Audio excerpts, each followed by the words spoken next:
I thank MPEDA for giving me a platform to present the work that we have done and how we see that technology can be a solution for a lot of things that we were discussing from the morning. A little bit background. I founded Airwalker Technologies in 2012 to develop advanced technologies for aquaculture, and right now we are one of the largest aquaculture technology player in the world. Probably all over, so we cover 30% of equidor farms. Our feeding solutions are deployed in 30% of equidor farms. So before I go in there, so this is the journey. Like we entered equidor in 2016, and where you don't see anything in the ponds, and the productivity was just low.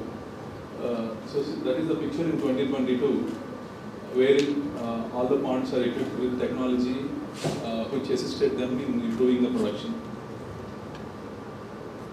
So the technology that we developed was acoustic feeding system.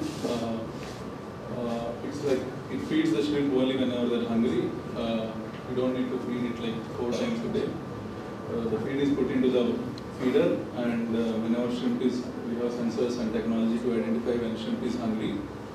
And whenever it is hungry, the feeder dispenses the feed. That way, like it reduces the FCR as well as improves the growth. So this is the technology that we have developed. So these are the bit of statistics on how we compare what has happened in Ecuador. So why I put this word as a Kaizen is a word in. So they realized that genetics is an important program that they need to have, and so whatever the average growth was 1.2 has increased to 2.5, and from 2018-19 they put regulations that no one can take a broodstock from their country because they know it's their secret sauce, and they don't want other countries to take it. And also the multi-stage culture, which where they have a nursery system, and then a mother pond and a child pond. So through this, they could handle their COD in the pond much better, so they could increase their carrying capacities. And also the technology adoption like auto feeders and aerators. And the strong ecosystem, like that's the advantage that they have. Like it's a consolidated system where a typical farmer owns somewhere around 500 to 600 hectares. So he can follow the practices and also abide by the laws. And they also have strict rules like the audits are there, and if people don't follow certain things, none of the processors buy the shrimp from the farms.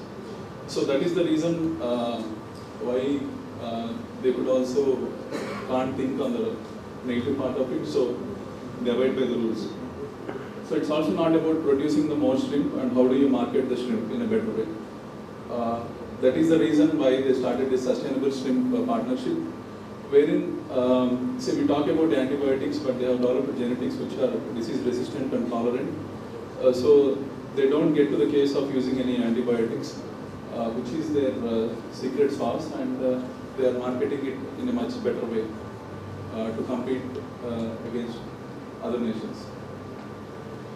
So with this, I know like it's a marathon, and for a few years India was ahead, but right now India is like Ecuador is doing good in this lab. But these things are like also like we can figure out ourselves on how we can drive the industry forward and move ahead of Ecuador. So with this in the background, like I want to share some of the technologies that we can leverage.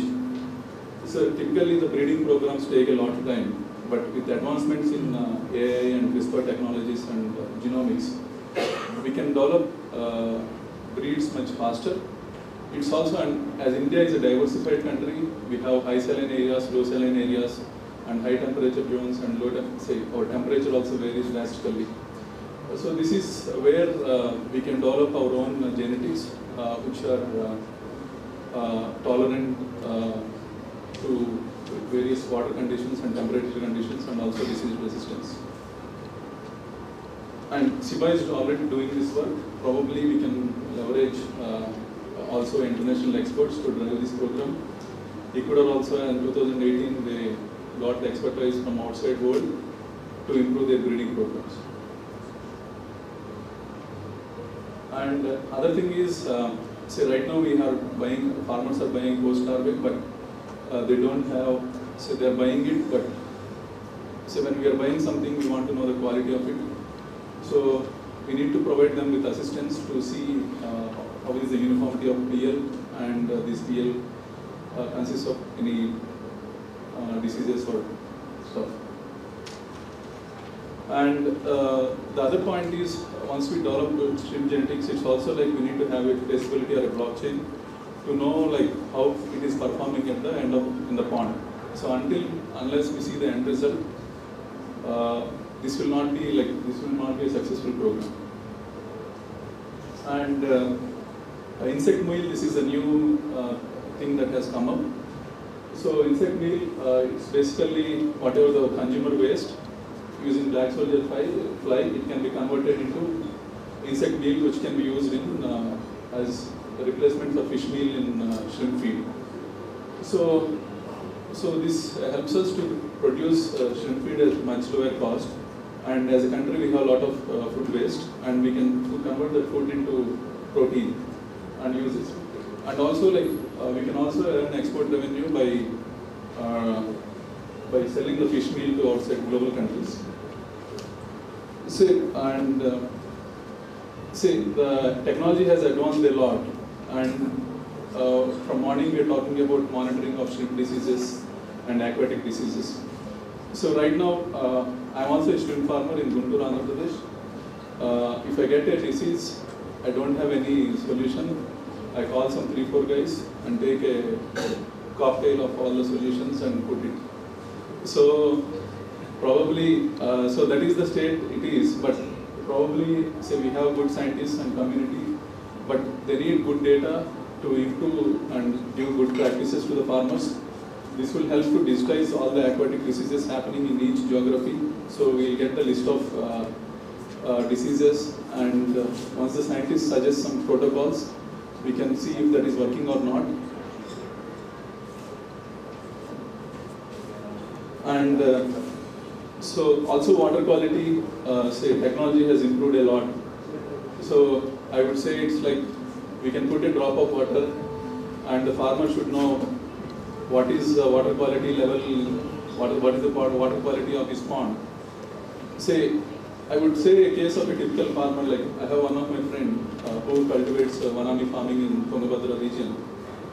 Say from 1.5 years he was facing a problem, and after 1.5 years he finally figured out the water there is deficient with magnesium, and he would have lost like 1 crore rupees because he was not aware of the lack of ionic profile, lack of the mineral content in the water. So if technology is accessible and made it user friendly, people can leverage this technology. And here I also bring to the point here. From morning we were discussing about using of growing shrimp in freshwater areas.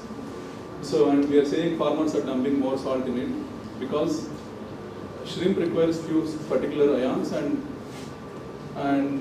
salt is just one medium to just they just use it so that the shrimp would have the required minerals. But I see a program in Ecuador to expand their area. They have come closer to their city where they are growing shrimp in a freshwater area. So they have done a research on what is the mineral content deficient. So instead of putting salt into the water, they are putting giving that mineral balance in the feed itself to ensure that the shrimp grows as good as it is in brackish water. So this kind of initiatives can be driven with the private and public to ensure that it's not that the farmer fault. So as a scientific community, we need to give them good protocols to ensure that, say, once they see the results, they don't go other way. So responsibility to give them better technology. And this is a photo of thing that I took in Vietnam. wherein they are producing the probiotics at farm level itself. So, Government of India in the recent budget has announced to take 10,000 bio input resource centers for promoting organic agriculture. So we can think of extending it to aquaculture itself, wherein we can reduce the cost of probiotics and farmers can produce it in the local zones, aquatic zones itself, so that the cost would be less and the product quality would be better. And one more challenge for farmers is insurance and financing. So it's like we have species, we have good species, we have good technology, but farmers should have finance to grow them and deliver the output. So this is where like technologies like this, we can leverage technologies like this where we know what is the growth of the shrimp in the pond and what is the approximate biomass of the shrimp in the pond. Leveraging this data, it will be so the banker can have confidence to extend credit to the farmers. So the farmers would be able to continue their crop. Otherwise, farmers are spending 18 to 24% on interest itself. Their earnings are going for interest. So the technology can bring down the interest costs. And we know another, in addition, after feed, energy is the most expensive thing. And it's also a political thing where governments also have to give a lot of subsidies. I would urge the governments can spend some 5% of the subsidies on R&D by using leveraging institutions like IIT, wherein we develop better irrigation systems which would consume like maybe 30%, 40% less energy. A typical example would be like, say we don't need the aerator runs at a constant speed of 120 RPM. So we don't need to run at 120 RPM every time.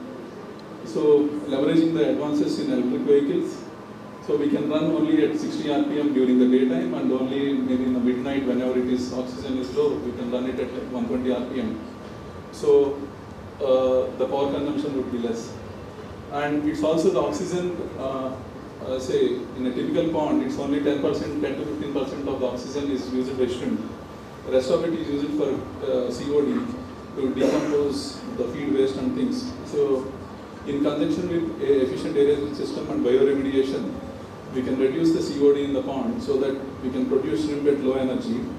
So in a sustainable factor, I would say producing shrimp at low energy with insect meal sustainable protein. That way we can brand Indian shrimp in a way that it is a sustainable thing. And as a policy, we were also urging on, right now the GST on aerators is 18%. Probably if you can take up to the finance department to reduce it to 5% would be better.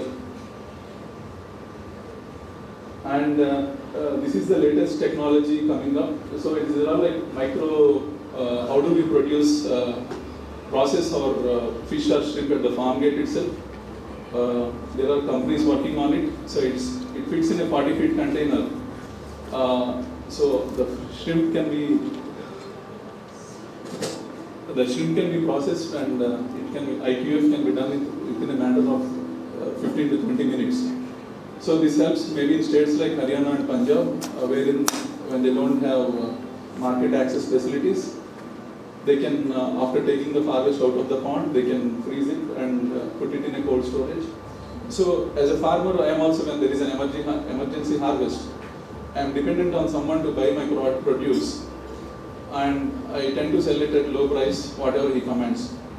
So from farmer angle, I was thinking, say if I produce chilies or anything, I can store it in my cold storage ecosystem that is present. So if there is any cold storage ecosystem which is not with the processors and with independent bodies, we can leverage those cold systems and farmer doesn't need to sell the produce at a distressed price. So these are my things, and I think we are working on it. It's an ecosystem. We need to work together to strengthen this. Thank you for the opportunity.